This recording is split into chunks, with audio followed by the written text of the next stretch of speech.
Meus irmãos, queria pedir que abrissem suas Bíblias. Em Apocalipse, capítulo 2. Nós vamos aos versos 8 a 11. Há 2 semanas atrás, eu comecei uma nova série de pregações. Minha intenção inicialmente era mantê-la nos cultos da manhã. Hoje, excepcionalmente, um dos sermões dessa série será à noite, onde nós estamos, em cada mensagem, estudando e meditando em uma das cartas que o apóstolo João, no livro de Apocalipse, direcionou à chamada 7 igrejas da Ásia. O título dessa mensagem é Cartas do Senhor à Igreja, esse é o nome da série, encorajamento para uma igreja fiel em meio à perseguição, é o subtema que define essa carta, Apocalipse 2, versos 8 a 11. Mas antes de ler,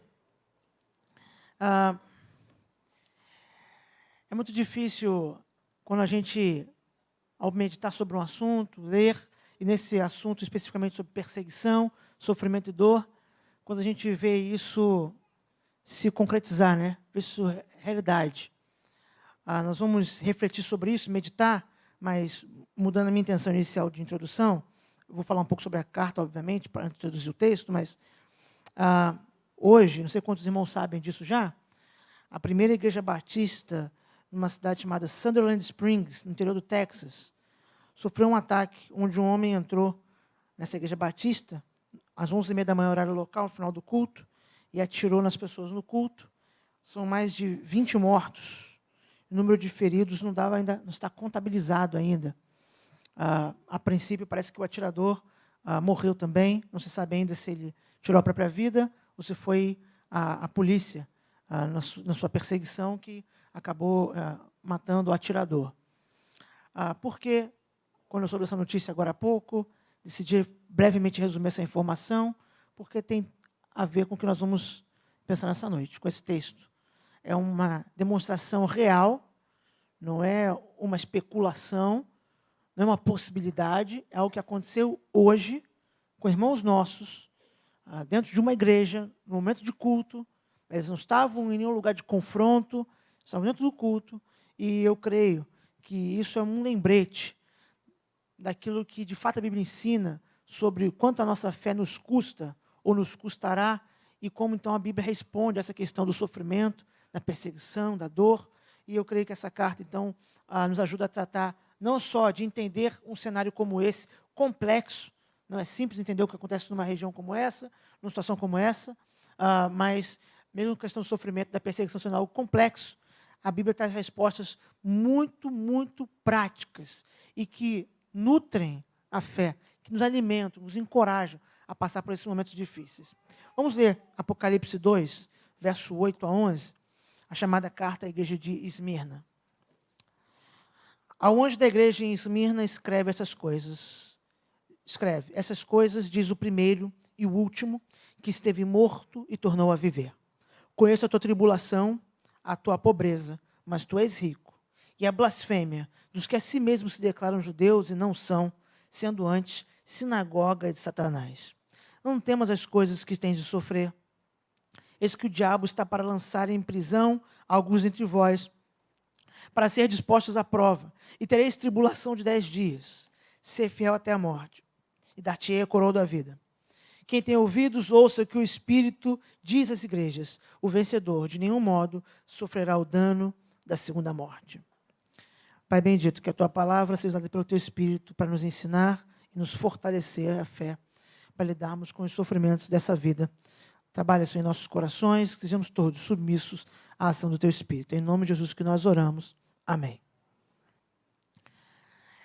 Essa carta, como nós vimos brevemente na primeira carta, quando eu falei sobre a carta aos Efésios, há uma estrutura, a maneira como o apóstolo João é levado pelo Espírito a escrever essas cartas. Então, em todas as cartas nós vemos esses elementos, com uma ou outra pequena exceção, esses elementos presentes, onde ele vai apresentar o Senhor da igreja, que escreve aquela comunidade, aquela igreja local. A partir dessa apresentação, então, ele traça um perfil daquela comunidade, elogiando, com uma ou outra exceção, depois acusando, com uma exceção, inclusive essa é uma das exceções, e trazendo a necessidade de arrependimento e confiança no Senhor. E no final, João então apresenta qual é a promessa de Deus lembrar daquela comunidade para encorajar, para que eles permaneçam fiéis ao Senhor e obedeçam ao Senhor. Essa é basicamente a estrutura. E, ao longo dessa série de estudos, hoje é só o segundo, vamos ficar mais claro para os irmãos essa estrutura e como isso nos ajuda a entender o que essas cartas estavam dizendo para aqueles primeiros ouvintes e o que elas podem então nos ensinar no dia de hoje. Só para explicar um pouco, pode passar, Vitor? Eu botei essa imagem na outra mensagem, esse mapa vou repetir em todas as introduções, todos os sermões da série. João está exilado em Patmos quando ele escreve o Apocalipse, o livro de Apocalipse. A Patmos é uma pequena ilha ali, no mar Mediterrâneo, e perceba que parece que essas cartas seguem a ordem de uma espécie de rota postal. Perceba, a primeira carta é Éfeso, a segunda para Esmirna, Pérgamo, e vai seguindo aquela ordem como uma espécie de rota postal, e alguns estudiosos acreditam que a carta era dada para aquela igreja, mas depois ela deveria seguir para as outras igrejas, porque elas tinham um trabalho de cooperação mútua. Então, as igrejas da Ásia, assim como as igrejas do Novo Testamento, elas trocavam esses documentos como um encorajamento, como ensino, porque elas entendiam desde o começo que era a palavra de Deus. Não era a palavra de João, o apóstolo, era a palavra de Deus dada a João. Então, João está em Patmos exilado, se Jesus Cristo aparece a ele, dá a eles essa palavra, então esse documento sai para que essas igrejas sejam encorajadas. E, só para relembrar, apesar de todo o nosso hoje aparato hollywoodiano para pensar sobre o Apocalipse, o livro de Apocalipse ele é escrito por uma igreja que está sofrendo perseguição. O livro de Apocalipse não é escrito para adivinhar o futuro, para dizer quando vai ter um atentado. O livro de Apocalipse não é para isso. Quem recebe esse livro, quem recebe esse escrito da parte de Deus, está debaixo de opressão e perseguição, sob a ameaça da espada, risco de perder a própria vida, de perder tudo que tem, tudo que valoriza.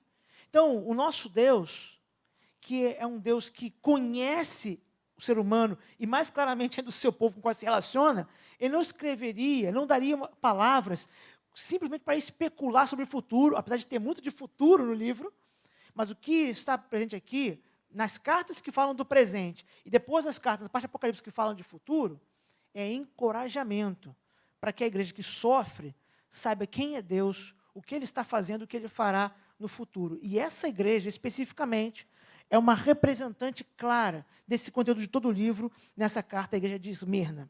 Essa cidade, Esmirna, hoje, ela está na região da Turquia, ela é chamada de Izmir. Naquela época, era uma cidade de aproximadamente 250 mil habitantes. Nós estamos falando de uma cidade que, naquela época, tinha mais ou igual habitantes que tem Mesquita hoje. Aquilo era uma metrópole, era uma grande cidade. Para algumas pessoas, Esmirna era a cidade mais bela da Ásia Menor. Ela era famosa pela produção de mirra, daí vem o nome da cidade, Esmirna, é por causa desse perfume, mirra, que era um perfume importante no seu comércio, que tinha um porto também muito famoso. Era uma cidade muito próspera, só era superada em prosperidade por Éfeso. Éfeso era a capital da Ásia Menor, Esmirna era a segunda cidade mais próspera, também tinha uma intensa vida cultural. Em Esmirna floresciam as artes, a cultura, por exemplo, nessa região, as escavações, os escombros hoje mostram o maior teatro da Ásia. Pode colocar, só para mostrar algumas ruínas, quão imponente elas são, mesmo depois de tanto tempo, pequeno pedaço das ruínas encontradas lá. Era uma cidade rica em educação, filosofia, ciência. Uma comparação interessante de alguns comentaristas, Éfeso é como se fosse, na nossa visão brasileira, São Paulo, uma cidade que produz, de comércio e tudo mais, e Esmirna é como se fosse o Rio de Janeiro. Uma cidade que tem aquela imagem, né? O pastor Dirceu, que estava aqui para mim, falou, né? Quando se fala fora do Rio, sobre o Rio de Janeiro, as pessoas pensam na praia, né? Essa imagem. Então, Esmirna tinha esse imaginário, uma cidade bela, próspera, onde as pessoas vão apreciar a cultura da cidade. Então, essa é mais ou menos a comparação entre Esmirna e Éfeso, para entendermos um pouco mais. Alexandre o Grande, ele tinha a intenção de fazer de Esmirna cidade modelo dos gregos. Isso para entendermos o ambiente onde essa igreja está inserida. O mais ilustre cidadão de Esmirna foi Homero, famoso escritor, poeta, filósofo grego. Devido aos fortes laços com Roma, essa cidade ela tinha um vínculo de lealdade com o império. O culto ao imperador era algo muito forte em Esmirna. Era tão forte que uma vez por ano havia cerimônia pública que todos os cidadãos da cidade deveriam ir renovar a sua fidelidade ao imperador. Uma vez por ano, na cidade inteira. Imagina um movimento de 250 mil pessoas para renovar a fidelidade ao imperador, devido a essa força do culto ao império que estava ali presente. Havia adoração também a outras divindades, como Cibele, Apolo, Asclépio, Afrodite e Zeus. Com isso, quero dizer que ser cristão em Esmirna, meus irmãos, era algo muito perigoso. Era muito perigoso ser cristão nessa cidade. Não era nada fácil, nada atraente. Quando João escreve esse livro, no final do primeiro século, os cristãos estão debaixo da perseguição de um imperador chamado Domiciano. E Jesus já havia alertado a sua igreja das perseguições e pressões que ela sofreria. Duas passagens para nos lembrar disso, como Jesus havia previsto que o que está acontecendo com Esmirna, que João vai falar agora na carta, aconteceria com o seu povo. A primeira, Mateus 24, 9, quando Jesus disse: então sereis atribulados e vos matarão, sereis odiados de todas as nações por causa do meu nome. Sereis odiados por causa do meu nome. João 15, versos 18 e 19. Se o mundo vos odeia, sabei que primeiro do que a vós outros me odiou a mim. Se vós fosseis do mundo, o mundo amaria o que era seu. Como todavia não sois do mundo, pelo contrário, dele vos escolhi, por isso o mundo vos odeia. Jesus havia alertado os seus discípulos desde o começo que a igreja estaria num mundo hostil, que por odiar o Senhor da igreja, Jesus Cristo, também perseguiria a igreja. Por isso, a carta que Deus entrega a João para entregar a igreja de Esmirna, ela serve para ensinar e encorajar todos os cristãos na face da terra que estão passando por perseguição e sofrimento. E não se engane, não são poucos. Nenhum grupo na face da terra nunca sofreu tanta perseguição quanto os cristãos. Os números são estarrecedores. Hoje, fazem-se as contas de pelo menos 200 milhões de cristãos debaixo de intensa perseguição. 200 milhões. É a população do Brasil, praticamente, no mundo. Debaixo de intensa perseguição. Não é leve opressão, de intensa perseguição. Há lugares onde hoje há irmãos nossos em campos de concentração e trabalhos forçados. Hoje. Então, nenhum segmento da raça humana nunca foi tão perseguido e nunca será tão perseguido quanto a igreja de Jesus Cristo. E isso é uma realidade com a qual nós temos que lidar. E a pergunta é, como lidamos com isso? O que a Bíblia apresenta para a gente trabalhar com isso? Como a gente vai enfrentar essa dura realidade que nos cerca? Que ainda há pouco mencionei, uma notícia de hoje, acontecendo nos Estados Unidos, um dos países onde há mais liberdade religiosa do planeta, mas onde irmãos nossos perderam a vida hoje num ataque como esse, dentro de uma igreja. Bem, primeiro, quando a gente olha para a carta, Jesus, já na introdução, dá alguns vislumbres do que ele quer ensinar. Observe o versículo 8, pode passar? Queria que os irmãos lessem essa identificação. Ao anjo da igreja.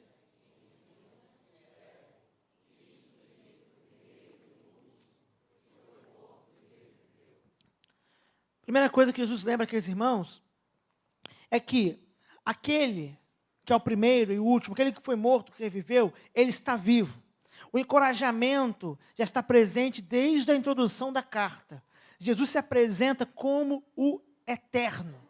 Cada introdução de cada uma das cartas, já o título dado a Jesus tem a ver com o assunto que será tratado. Eu estou dizendo que para essa igreja, eles precisam ser lembrados que ele, o autor da carta, é o eterno. Ele é o eterno Filho de Deus. Ele é primeiro e último. Como disse Isaías no capítulo 44, verso 6, nas suas profecias, assim diz o Senhor, Rei de Israel, seu Redentor, o Senhor dos exércitos. Eu sou o primeiro, eu sou o último. Além de mim, não há Deus. No capítulo 48, novamente, Isaías repete a mesma expressão para mostrar que Deus é um só, e Ele é o eterno Deus. E Jesus Cristo agora se identifica como Ele também sendo Deus. O eterno Deus que morreu, mas está vivo. O eterno Deus que padeceu, mas está vivo. A eternidade de Jesus Cristo é apontada como base para nós confiarmos nas eternas promessas que Ele nos garante. E no caso dessa carta, as promessas que Ele apresentará no final estão baseadas no fato de que Ele é Deus, que está vivo. Ele não foi simples mestre, um bom homem, ele não foi um pregador, ele é Deus, que está vivo e reina eternamente. Jesus venceu a morte, e isso é encorajamento já inicialmente e consolo para a igreja. Por quê? Meus irmãos, a vitória de Jesus Cristo é a nossa vitória. A Bíblia ensina isso do início ao fim. A vitória do Filho de Deus é a vitória do povo de Deus. Porque assim como Cristo, nós já vencemos a morte.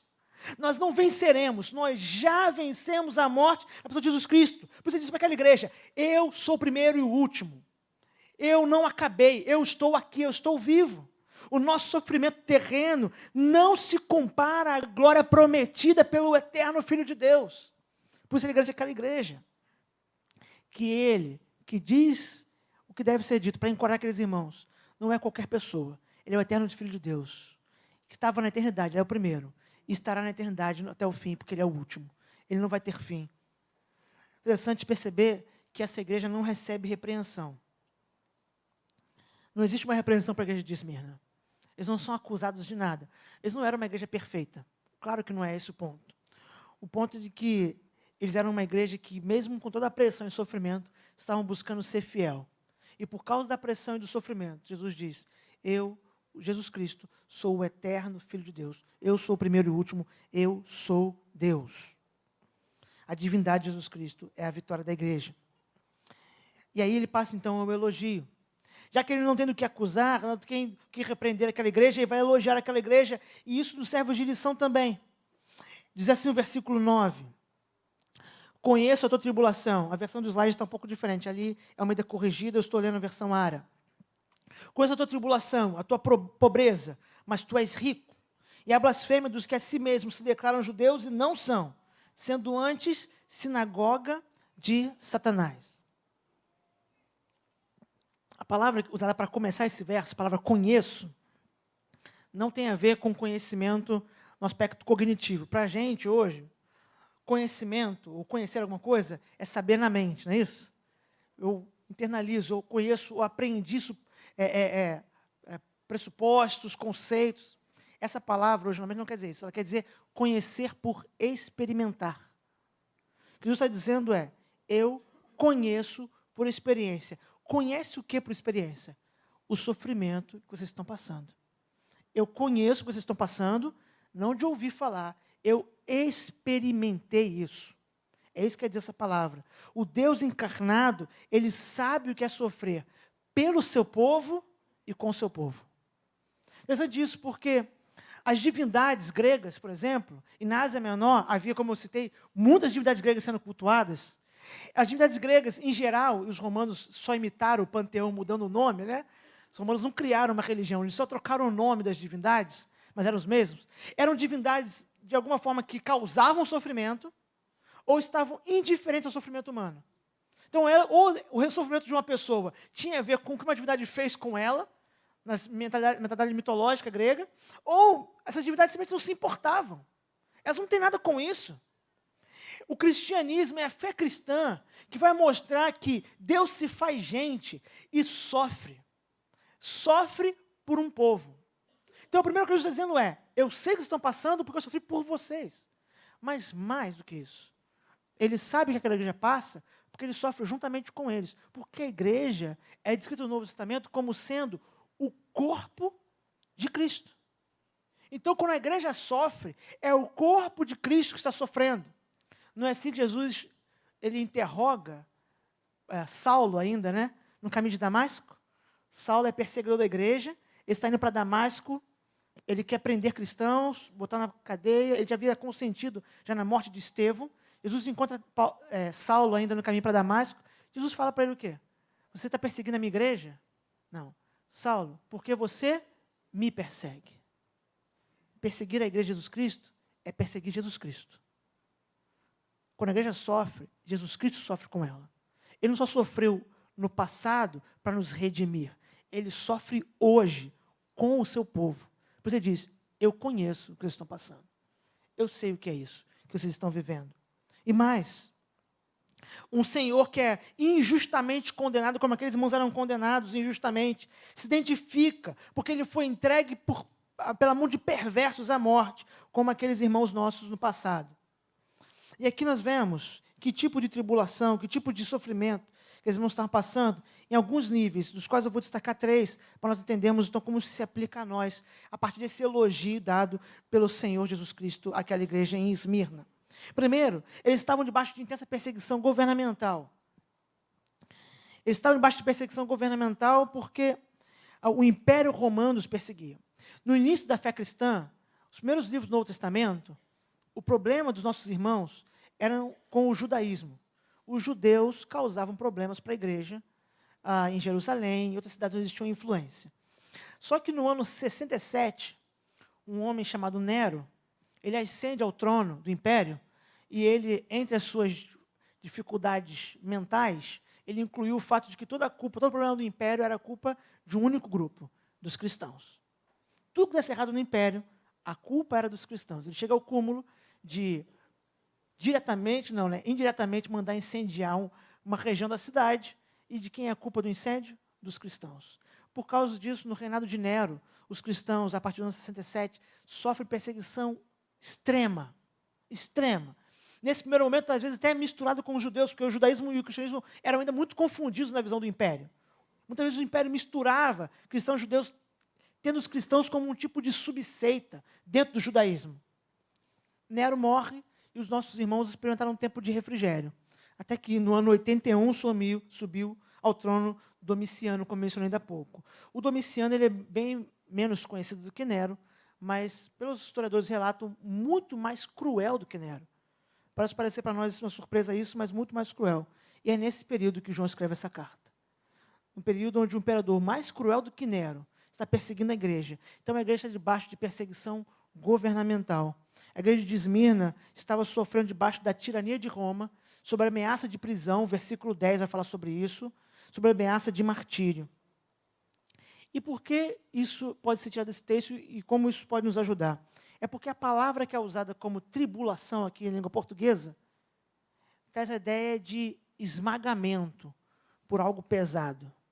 A ideia de que quem está passando por tribulação está sendo comprimido, está sofrendo um esmagamento por um objeto pesado.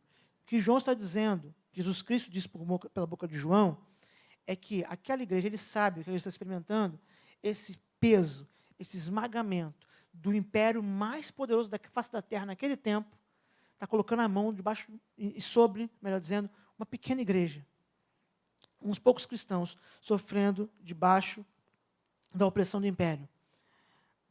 Para as pessoas daquelas cidades, como Esmirna, era muito fácil adorar César. O imperador ser adorado era só mais um deus.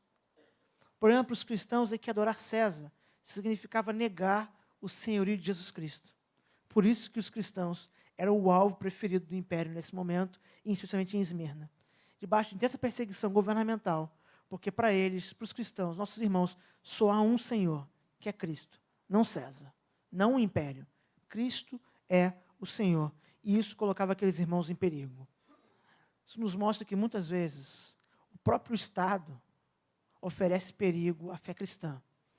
É inimigo da fé cristã. Isso é uma realidade hoje também ainda, em muitos lugares do mundo. Apesar de pouca cobertura nos meios de comunicação, a maioria dos nossos irmãos hoje que sofrem perseguição no mundo, sofrem perseguição de estados totalitários. E esses irmãos estão sendo esmagados pelos esses impérios, por esses reinos, por esses governos, debaixo de perseguição governamental, assim como estava a igreja de Esmirna. Aqueles irmãos também estavam debaixo de perseguição econômica. A cidade era muito próspera, muito rica. O mercado, para usar uma linguagem atual, o mercado estava aquecido. Qualquer pessoa podia ter prosperidade financeira em Esmirna. Qualquer pessoa com um pequeno negócio, com trabalho, poderia ter muito dinheiro. Menos os cristãos. Por quê? Por que os cristãos são pobres? Não é isso que diz o texto? Vocês são pobres. Mas por quê? Porque os cristãos tinham seus bens tomados. Perdiam empregos. Homens de negócios cristãos perdiam negócios. Então a igreja foi ficando empobrecida financeiramente.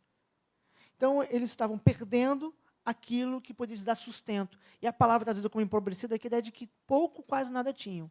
Só que é interessante o contraste que o texto faz. Olha para o seu texto, está aparecendo aqui ainda. Ele diz que eles têm pobreza, mas eles são o quê? Ricos. Ué, eles são pobres ou são ricos? Jesus está falando pela boca do apóstolo, eu sei que vocês, aos olhos de todos, estão empobrecidos. Isso é uma realidade. Mas vocês são ricos da graça e do cuidado de Deus. Ao contrário da cidade. A cidade era próspera, mas era pobre em relação a Deus, comparada com Deus. Aqueles irmãos estavam empobrecidos, mas Deus havia dado a eles o maior de todos os tesouros. O apóstolo Paulo, quando escreve a igreja de Corinto, 2 Coríntios 8, verso 9, vai aparecer, queria que os irmãos lessem. Pois conheceis a graça.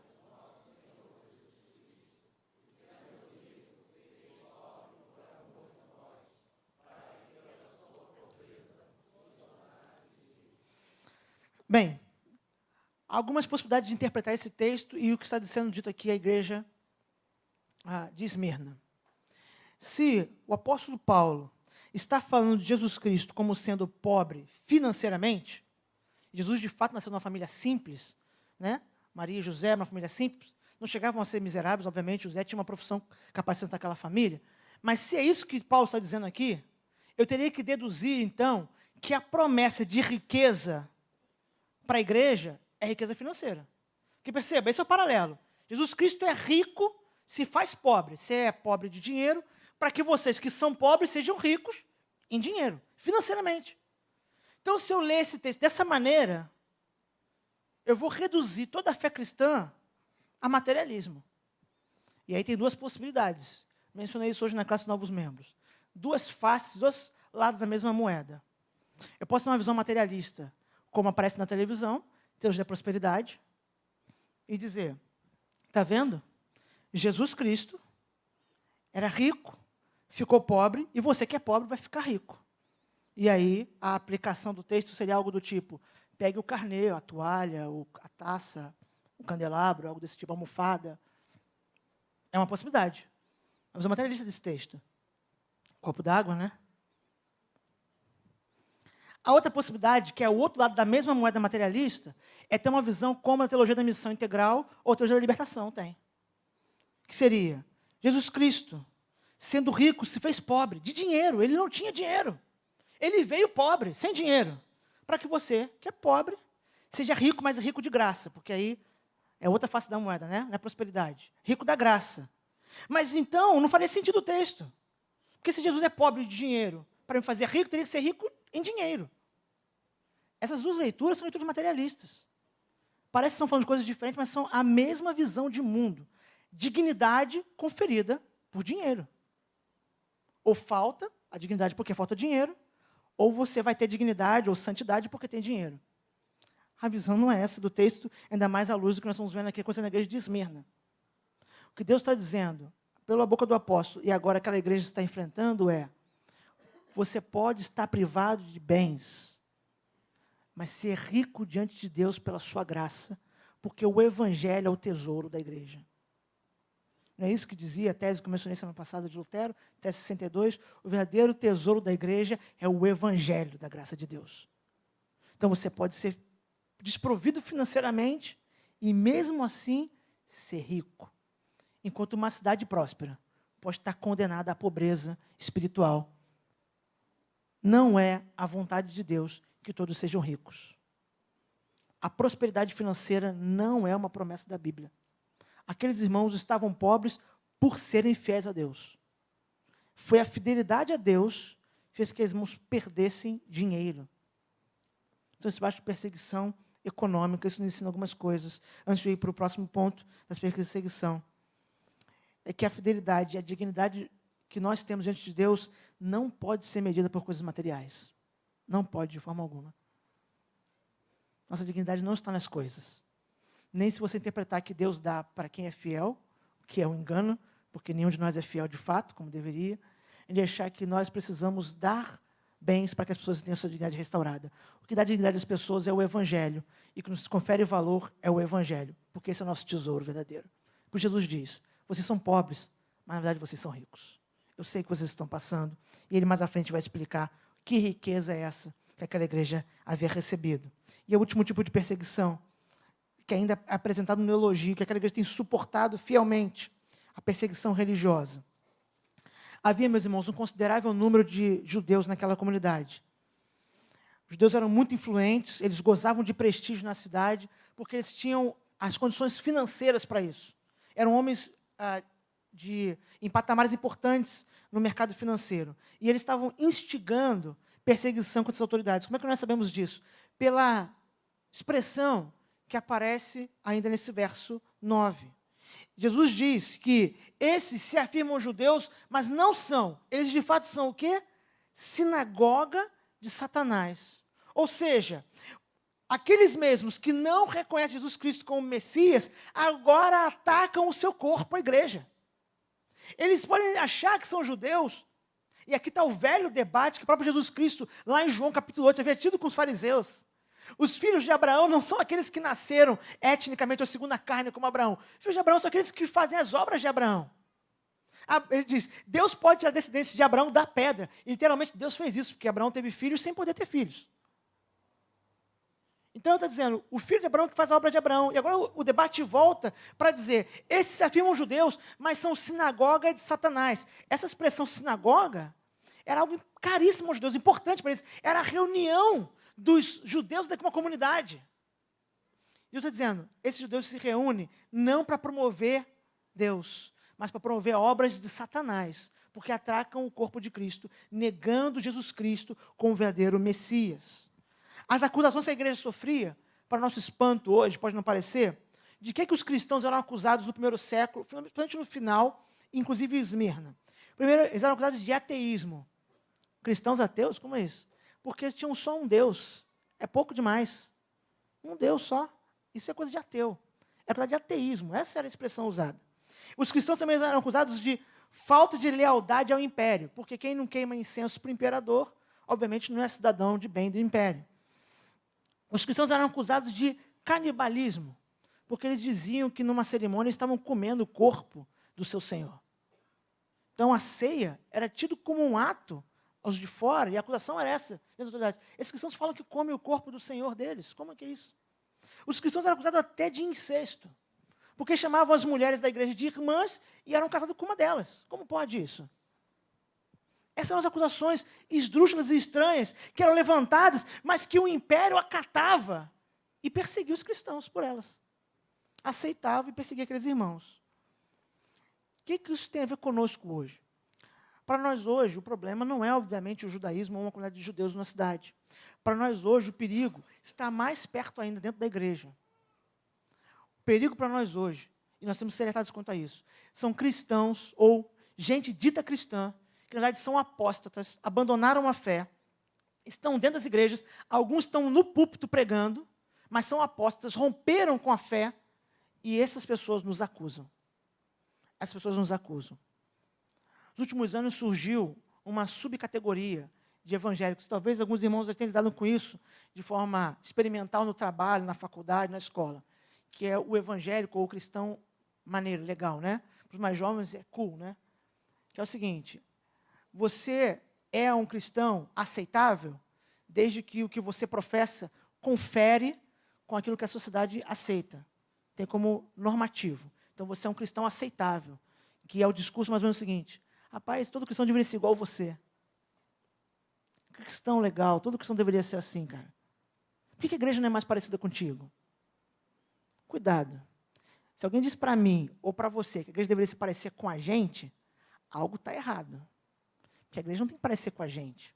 Ela tem que parecer com quem, meus irmãos? Com o cabeça, Cristo.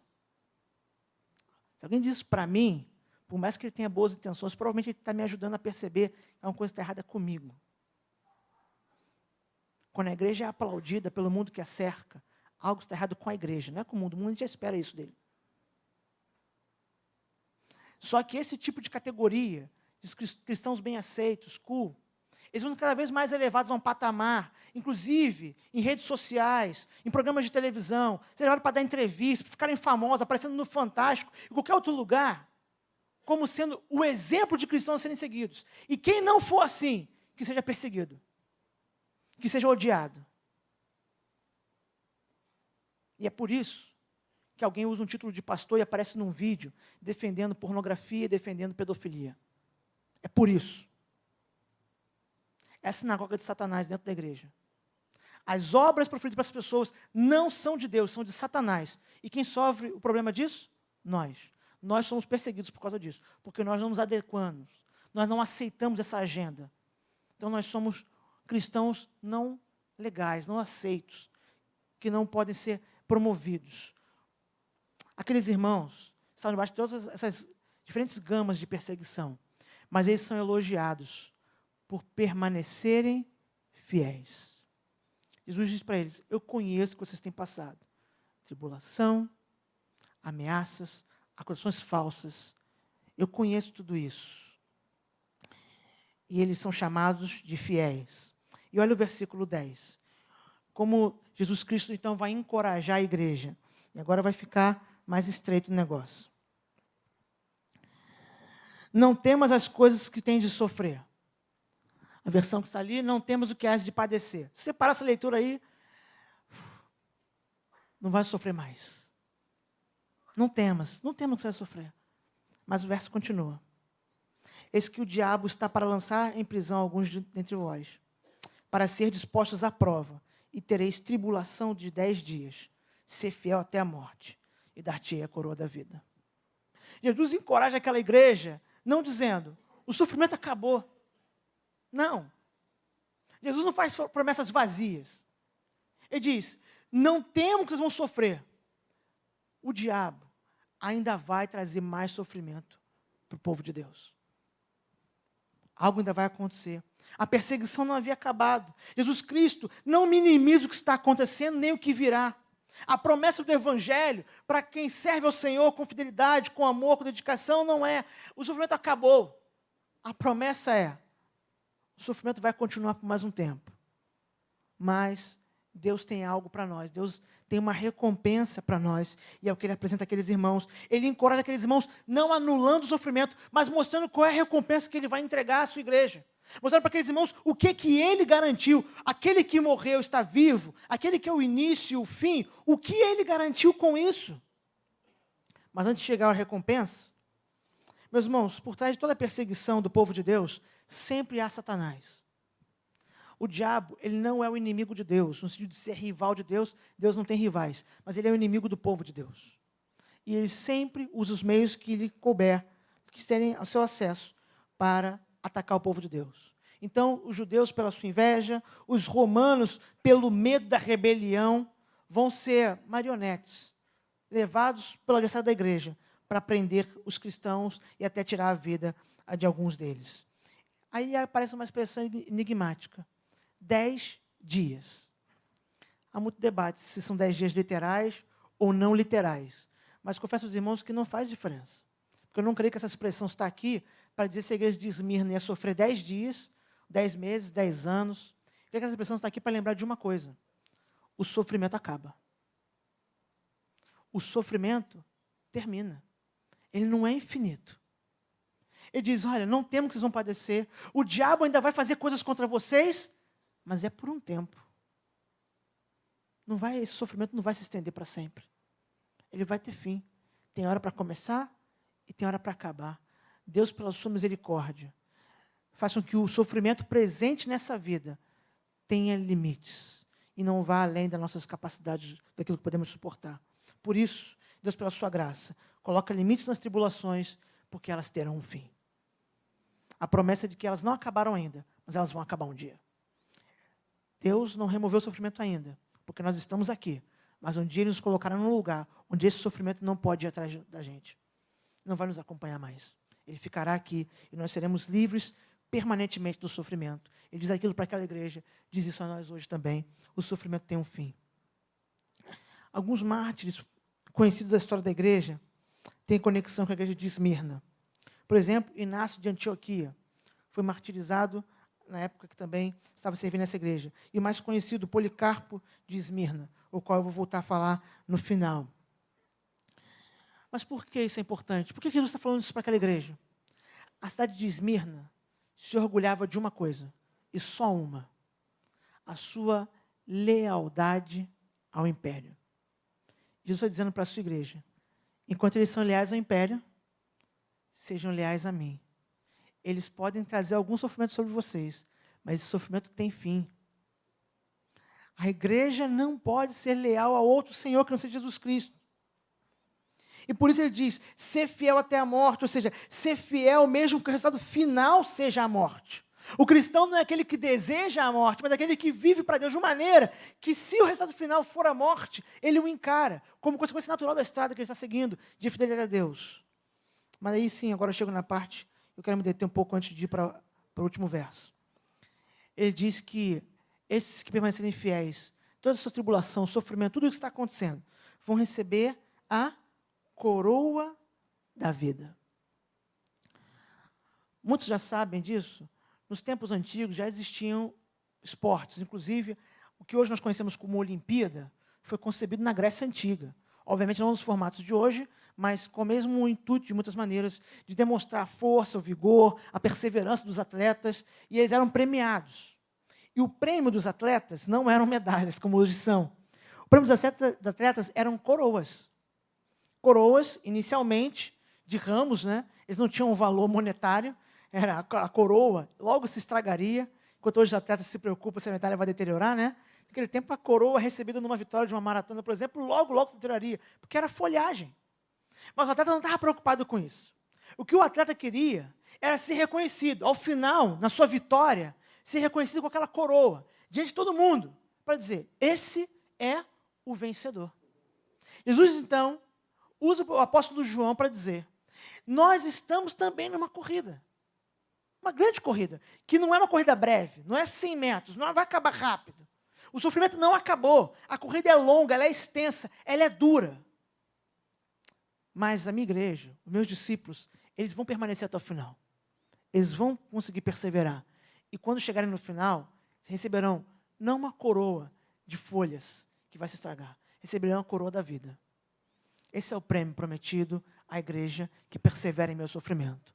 A coroa da vitória, não de um atleta que exibe suas capacidades, mas a coroa da vitória daquele que confia no Senhor, permanece fiel a Ele, mesmo quando tudo vai contra esse caminho.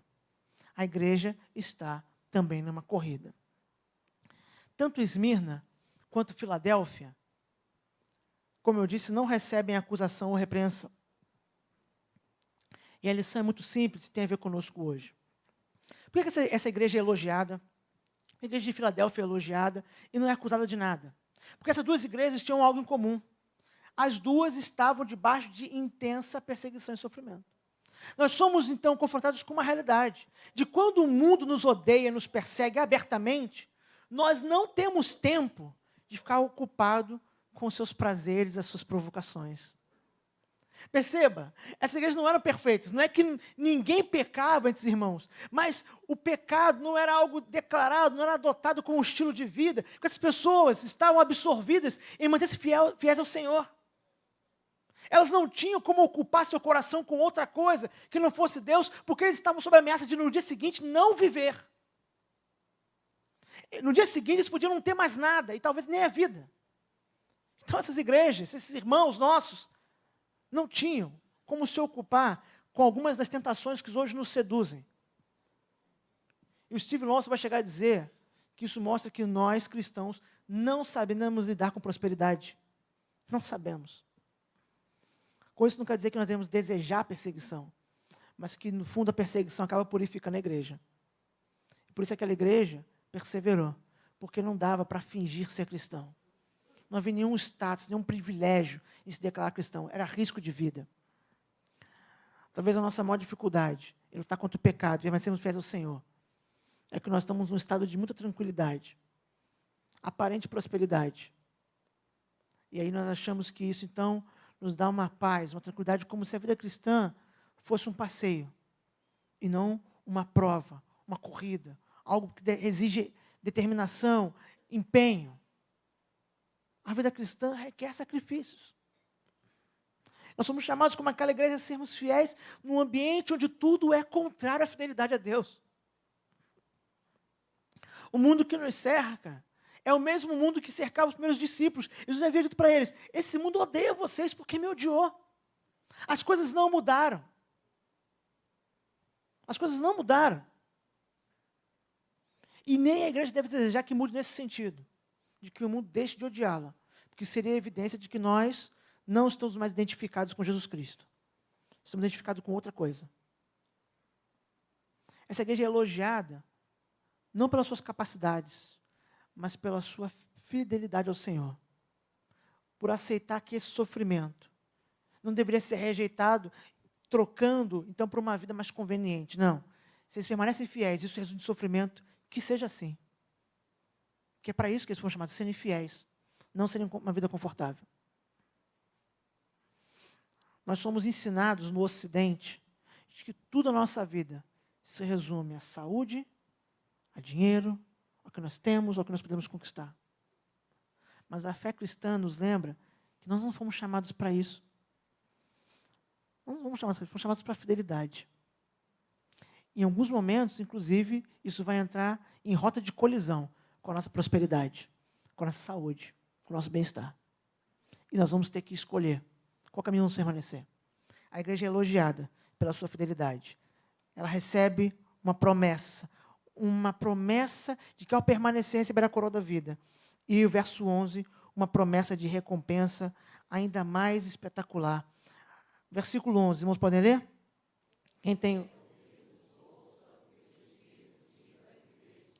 Minha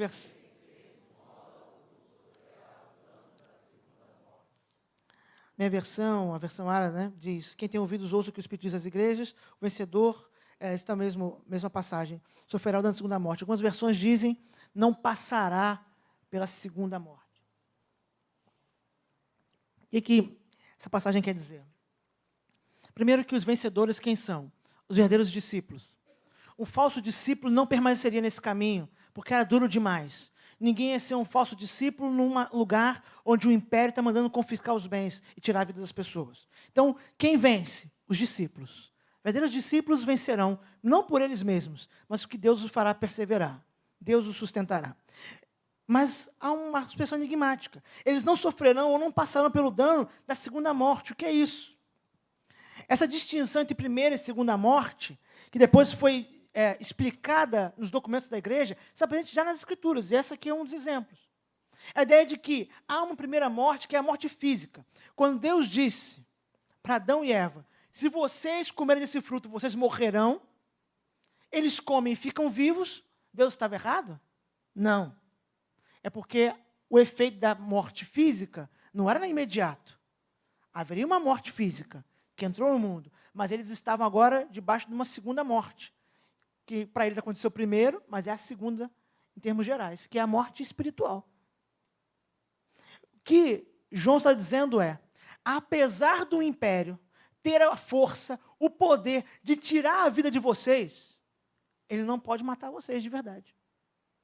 O império pode provocar a primeira morte, a morte física, mas aqueles que permanecem fiéis ao Senhor já estão livres da segunda morte, porque Jesus Cristo já venceu a morte.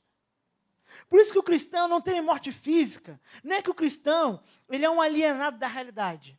É porque ele sabe que a morte física, para o cristão, ela tem somente um efeito temporário.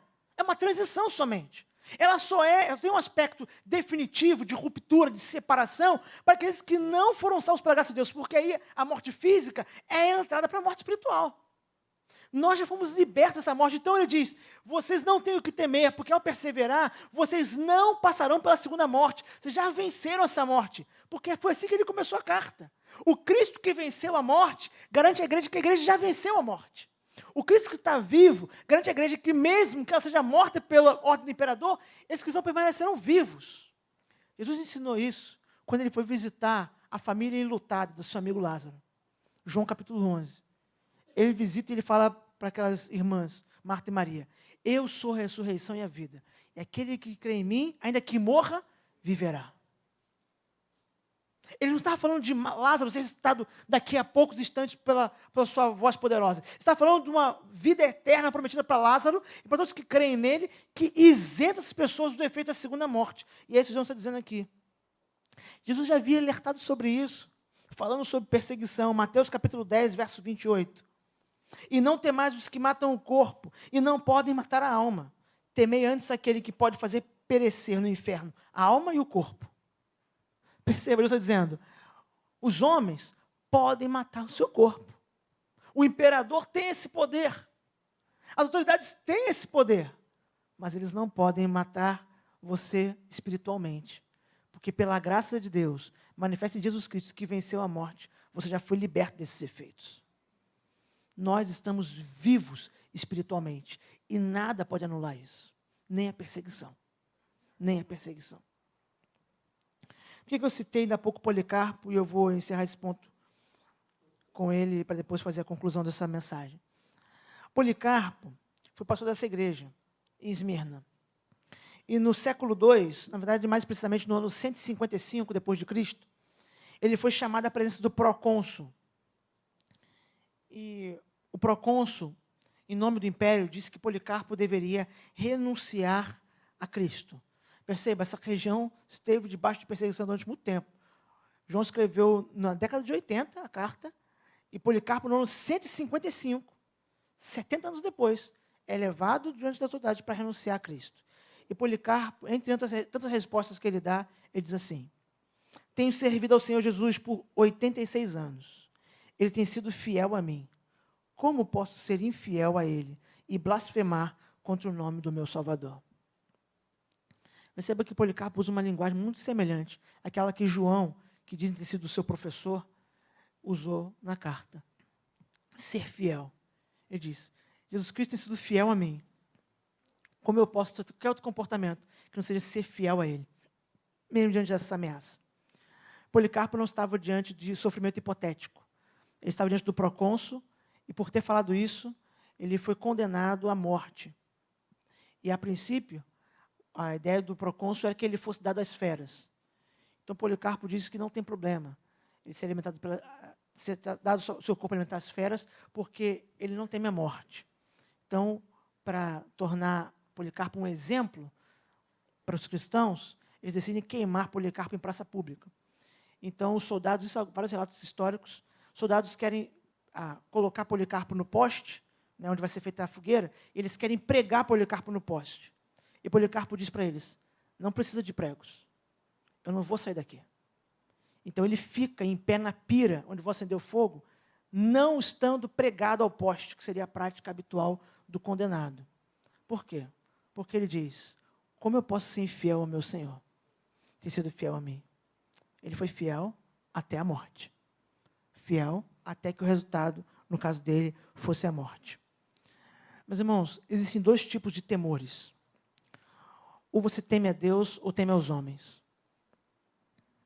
Enquanto o temor dos homens nos faz viver uma vida de conveniência, defender aquilo que for agradável, que for aceitável, talvez deixar de mencionar certas coisas que podem ferir as pessoas, gerar suscetibilidade entre as pessoas, o temor a Deus resulta em fidelidade, em amor ao Senhor, em obediência à sua palavra, mas traz muito, muito custo para nós. Só que o temor a Deus é o único antídoto para curar o nosso coração do temor de homens. É temendo a Deus, sobre todas as coisas, que nós somos curados no nosso desejo de glória pessoal, de reconhecimento diante dos homens, porque nós os tememos. Nós somos chamados para temer a Deus e não aos homens. 2 Timóteo 3, verso 1 e 12, um alerta de Paulo faz a Timóteo. Sabe, porém, isto, nos últimos dias sobrevirão tempos difíceis. Ora, todos quantos querem viver piedosamente em Cristo Jesus serão perseguidos. Serão perseguidos.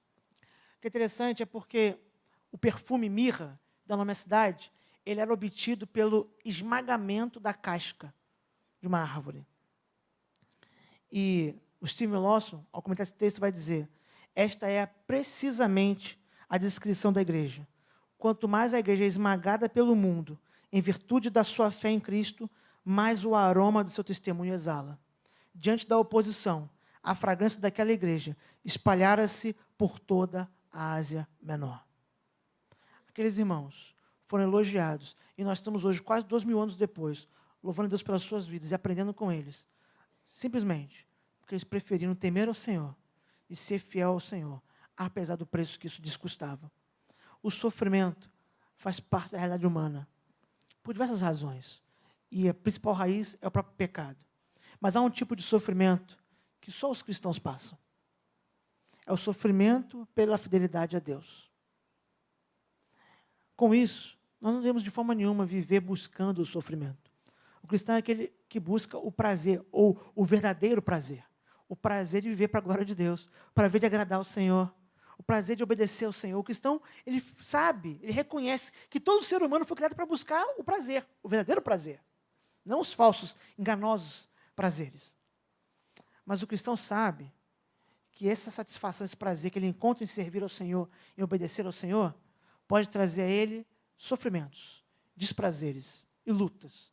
Mas como ele é chamado antes do bem-estar pessoal, a se preocupar com a fidelidade a Deus, ele deve pedir ao Senhor força para permanecer fiel. Esses irmãos, eles não eram super crentes. Não se engane. Não crie essa imagem idealizada na sua mente, que isso pode fazer ter uma vida então acomodada como cristão. Não, isso é para esses irmãos, não é para nós hoje. Não tem como nós sermos iguais. Não. O que esses irmãos tinham não era algo deles.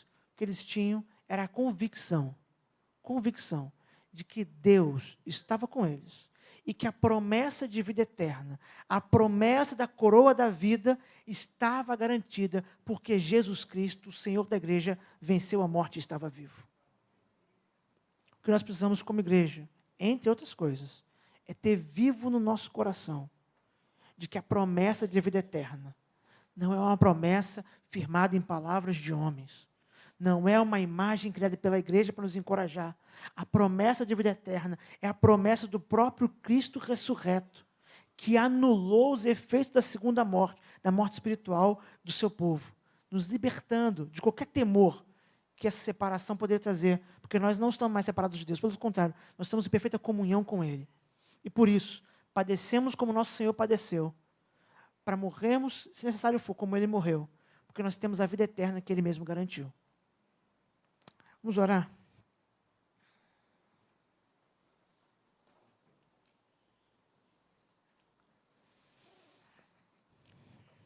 Senhor Deus e Pai, Senhor, nós, ao olharmos para a realidade que nos cerca, vemos o mundo à nossa volta, e, Pai, a nossa própria experiência de vida nos mostra, muitas vezes, nós lidamos com o sofrimento de forma muito mais cotidiana do que gostaríamos. Alguns desses sofrimentos, é verdade, são causados pela nossa própria imprudência, outros são resultado da queda que afetou a criação.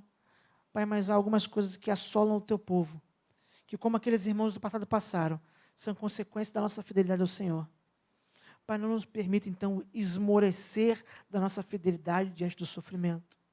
Pai, renova nossas forças, Pai, nos dá convicção da vida eterna, da promessa eterna, que diante da perspectiva da coroa da vida prometida àqueles que perseveram, nós possamos, então, fielmente buscarmos obedecer ao Senhor dia após dia, mesmo nos dias difíceis, buscando não o reconhecimento de homens, mas sabendo que, por temermos ao Senhor, o Senhor já tem nos reconhecido pelos méritos de Jesus Cristo, nosso Salvador.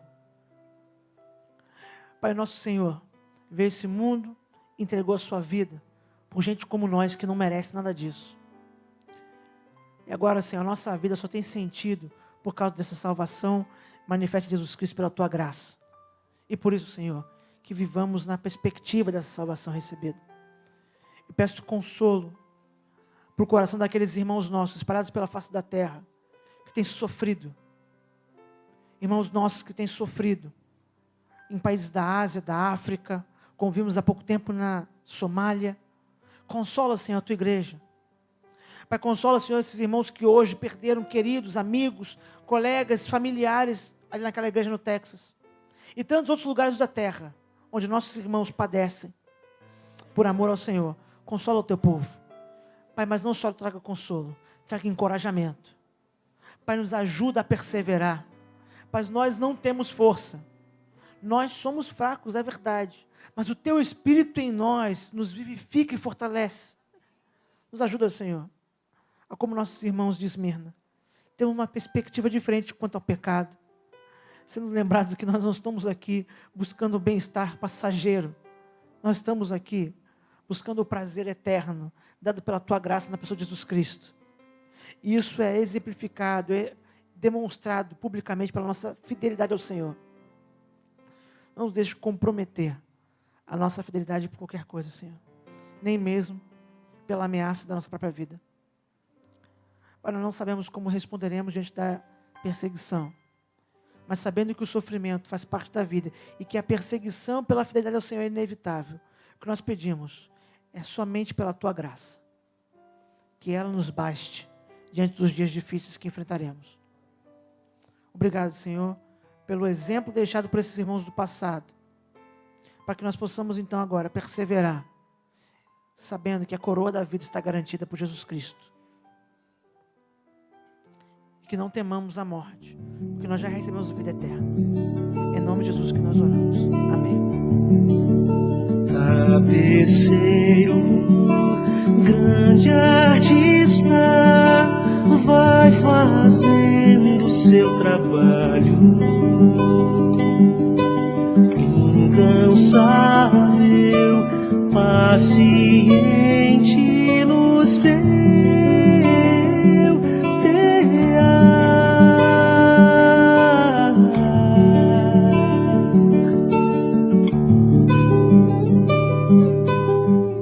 cabeceiro, não se engana, sabe o fim desde o começo.